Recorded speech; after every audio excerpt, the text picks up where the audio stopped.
नमस्कार दोस्तों, मैं सुनील चौधरी फिर से एक ऐसी नई वीडियो के साथ जो बच्चों को हिला के रख देगी। क्यों? क्योंकि सीबीएसई का ये जो नया अपडेट है जो आज तक नहीं हुआ वो होने जा रहा है। आइए जानेंगे इस अपडेट में ऐसा क्या है सीबीएसई के में। तो आप देखोगे कि सीबीएसई का जो ये सर्कुलर है, ये सर्कुलर क्या कहता है, draft scheme for 2 examination, 2 examination की बात हो रही है। बोर्ड के एग्जाम साल में 2 बार, ऐसा कैसे हो सकता है? क्या होगा? क्या बच्चों को उससे फायदा होगा, या वो क्लास 10th के लिए है या सिर्फ 12th के लिए या दोनों के लिए, जानेंगे इस वीडियो में, तो बने रहिएगा। चलिए दोस्तों, बात करते हैं इसमें क्या है। ये डाउनलोड मैंने कर ली है और डाउनलोड करने के बाद हम देखेंगे कि इसमें क्या क्या ऐसी बातें हैं। यहाँ पैरा 4.37 के अकॉर्डिंग एनईपी 2020 में कई ऐसी बातें कही गई हैं जो बच्चों के वेलफेयर के लिए हैं, बच्चों में स्किल डेवलप करने के लिए हैं। उसी को ध्यान में रखते हुए बच्चों के हाथ निराशा न लगे 10th का रिजल्ट जब अच्छा नहीं आता और बच्चे कई सारे गलत स्टेप ले लेते हैं या वो हताश, उदास, निराश हो जाते हैं। ऐसे में बच्चों में अगर पहले से ही स्किल डेवलप की जाएंगी और डिफरेंट फील्ड्स के लिए उनको तैयार किया जाएगा तो ऐसी नौबत नहीं आएगी। इसी को ध्यान में रखते हुए बोर्ड ने भी कुछ कोशिशें की हैं और ये जानेंगे कि क्या कोशिशें हैं। जहां तक अगर हम बात करते हैं कि एनईपी कहती है, होलिस्टिक डेवलपमेंट की बात करती है, बच्चों का संपूर्ण विकास, और संपूर्ण विकास में उसका बोलना, लिखना, देखना, काम करने के तरीके, डिफरेंट काम को कैसे किया जा सकता है, किसी एक काम को भी अच्छे से तरीके से कैसे किया जा सकता है, खेल कूद वगैरह, पढ़ाई के साथ साथ सारी चीजें आ जाती हैं। तो इन सबको एनकरेज करने का सीबीएसई का मोटो रहता ही है। और वहीं ट्यूशन के बोझ को भी कम करना, कोचिंग वगैरह, ये जो चीजें हैं इसका चलन बहुत बढ़ता जा रहा है। 10th के बाद से डमी स्टूडेंट हो जाते हैं, सिर्फ बोर्ड के एग्जाम्स या प्रैक्टिकल देने जाते हैं और साल भर वो कोचिंग करते रहते हैं। इससे भी बचने के लिए बच्चों को कहीं ना कहीं ऐसी कुछ चीजें सीबीएसई बोर्ड लाता रहता है ताकि बच्चों के ऊपर बर्डन को कम किया जा सके। आइए जानने की कोशिश करते हैं आखिर इसमें है क्या। तो यहाँ सबसे इंपॉर्टेंट जो बात की गई है, आप देख पा रहे होंगे कि 1 main examination and 1 for improvement if desire. अगर आवश्यकता पड़ती है तो 1 से अधिक मतलब 2 साल में एग्जाम लिए जाएंगे क्लास 10th के, स्पेशली हम बात कर रहे हैं। तो जैसे कि अगर हम ऊपर देखें हैं और इसमें तो अभी हम जो लेटेस्ट में जो चीजें चल रही हैं उसमें आप देख पाओगे कि क्लास 10th के 2025 और 12th के भी 2025 के एग्जाम चल रहे हैं और कितने बच्चे उसमें रजिस्टर्ड हैं, कब से कब तक है, 18 मार्च तक चलेगी, 15 फेब से शुरू हो चुके हैं 84, इस तरीके से कितने स्टूडेंट्स हैं वगैरह वगैरह। इसकी हम ज़्यादा जानकारी की आवश्यकता नहीं है। लेकिन अब हम बात करने जा रहे हैं क्लास 10th के जो स्टूडेंट अभी 9th में स्टडी कर रहे हैं, कई जगह एग्जाम हो चुके हैं, रिजल्ट आ चुका होगा या फिर एग्जाम शुरू होने वाले होंगे। तो ऐसे में जो क्लास 9th के भी स्टूडेंट प्रमोट होकर 10th पे पहुंच रहे हैं उनके लिए बहुत अच्छी सुंदर न्यूज है। वो ये कि क्लास 10th में जब वो एंटर होंगे 2026 में तो उनके पास एक अच्छा चांस होगा कि वो साल में 2 बार परीक्षा दे सकें। और ये 2 बार साल में जो परीक्षा देंगे तो पहली परीक्षा जो उनकी प्रारंभ होगी, फर्स्ट डे उसका 17 फेब से शुरू होती हुई 6 मार्च तक चलेगी। ये फर्स्ट फेज हो गया। और सेकंड फेज की जो एग्जामिनेशन होंगे ये 5 मई से और 20 मई तक सेकंड फेज में चलेंगे।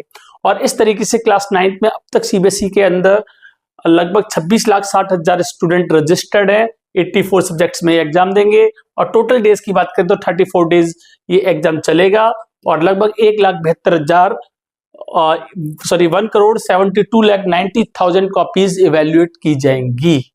तो यहाँ मेन की पॉइंट्स की तरफ बढ़ते हैं। तो उसमें क्या जानने को मिलेगा, ये क्लास 10th के लिए ही परीक्षा है, अभी 12th के लिए नहीं है।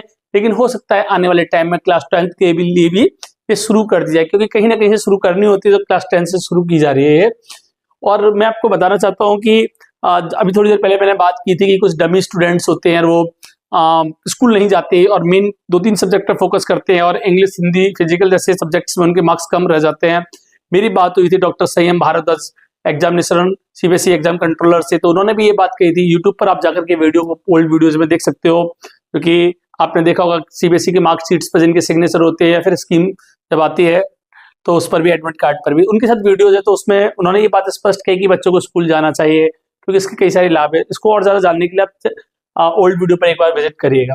चलिए बात करते हैं कि इसमें और ऐसी क्या बातें हैं जिनकी हमें चर्चा यहाँ करनी चाहिए। देखिए काफी चीजें हैं ऐसे, तो उसमें कई सारे आप देखोगे सब्जेक्ट्स भी हैं। चलिए आगे बात करते हैं इसमें, और हम देखेंगे मेन मेन की पॉइंट्स क्या हैं। तो इसमें इन्होंने अलग से कहा कि जो स्पोर्ट्स के स्टूडेंट्स होंगे उनके लिए कोई भी अलग से नो सेपरेट एग्जामिनेशन, कोई भी इन दो के अलावा कोई अलग से एग्जामिनेशन कंडक्ट नहीं होगा, तो वो भी ध्यान रखें। और वही जो एग्जाम होगा, जो फर्स्ट एग्जामिनेशन जब होगा स्टेज 1 का, तो उसमें फर्स्ट फेज में जो सेंटर होगा वही सेंटर उनका सेकंड फेज के एग्जाम में भी सेम सेंटर एग्जाम का रहेगा। यहाँ एलओसी की बात की गई है कुछ, तो वही हम बात करते हैं कि मेन इंपॉर्टेंट टर्म्स को मैं यहाँ ले रहा हूँ, आप देख सकते हैं। आइए पॉइंट नंबर 32 की बात करते हैं, और इसमें हम जानेंगे जो भी स्टूडेंट फर्स्ट एग्जामिनेशन में क्लियर नहीं कर पाएंगे फर्स्ट एग्जामिनेशन को, क्या वो क्लास 11th में एंटर हो पाएंगे, एडमिशन ले पाएंगे, स्कूल वाला क्या उनको अगली क्लास में बिठाएगा? हाँ जरूर बिठाएगा, जैसा कि ये पॉइंट क्लियर कह रहा है। लेकिन अगर जब सेकंड फेज का जब रिजल्ट आएगा उसके बाद ही उसका एडमिशन फाइनल माना जाएगा, हो सकता है कि वो क्लियर ना कर पाए एक्सेट्रा। तो यहाँ हम देख रहे हैं कि जो मेरिट सर्टिफिकेट है वो सेकंड एग्जामिनेशन के बाद ही उसकी निकाली जाएगी। वहीं दूसरी बात, वो स्टूडेंट जो 5 सब्जेक्ट में मेन 5 सब्जेक्ट होते हैं, अगर क्लास 10th की बात करें तो उसमें मैथ्स है, इंग्लिश है, हिंदी है, सोशल साइंस है और इंग्लिश जैसे सब्जेक्ट है, ये मेन 5 सब्जेक्ट होते हैं। इनमें क्वालिफाइड कर गया तो वो पास माना जाएगा। अगर उनमें से किसी भी एक सब्जेक्ट में उसके नंबर कम रह जाते हैं और वो एग्जाम दे सकता है, वो डिजायर्ड, अभी हमने ऊपर बात की थी, तो वो इस इम्प्रूवमेंट की कैटेगरी में आएगा, क्योंकि वो हर बच्चा एग्जाम नहीं दे सकता कि ऐसा हो कि सारे बच्चे एग्जाम दे सकते हैं जो चाहता है, नहीं।